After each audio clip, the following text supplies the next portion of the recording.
Moro moro! Tänään olisi peltoauto esittelyvideo.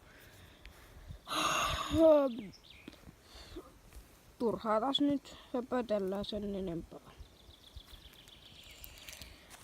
Peltoautoraha toimii Peugeot 206.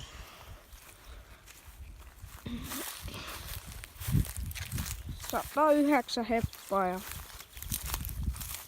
sen semmoista. Ja sisusta on aivan kamala.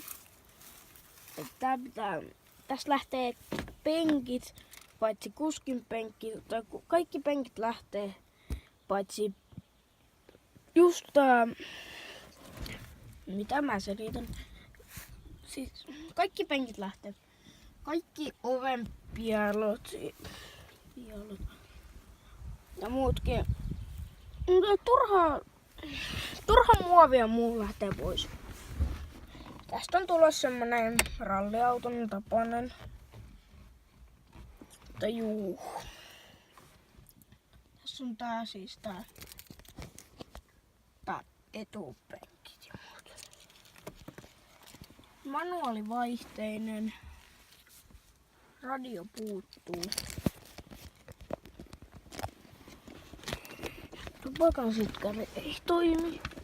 Tässä toimii kaikki muut. Paitsi tässä toimii kaikki muut paitsi tupakan sitkäri. Tää on takapenkki. Jos huomaatte, niin toi ovi on ollut, tai ikkuna on ollut, tämä ikkuna on ollut joskus auki. Niin että tänne on tullut vettä sisällä, niin tää on homees vähän tästä näin, ja nää lähtee kuitenkin. Mä koitan pestä niitä sitä.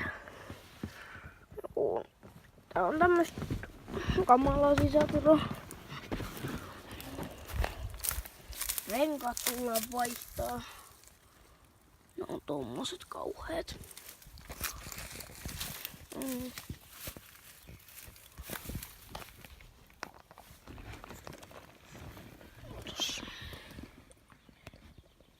Airbagi tässä on ja laittakaa kommentteihin, jos haluatte kysyä jotain tästä autosta.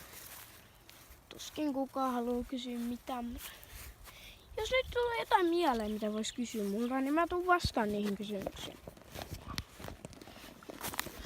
Takaluukku on tämmönen. Mä teen tästä sit toisen osan joskus, kun tää tulee valmiiksi.